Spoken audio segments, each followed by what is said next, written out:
শ্রেয়াংশী, তুমি কি করো? চশমা?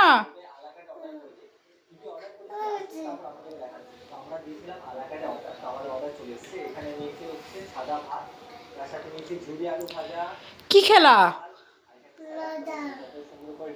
আমার দিক তাকাও।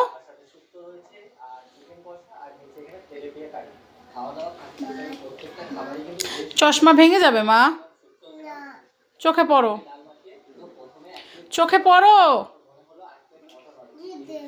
চোখে পড়ো, পড়ো, সুন্দর লাগবে। তাহলে আমারটা আমাকে দিয়ে দাও। দাও, ঠিক করে বসো, আসন কেটে বসো।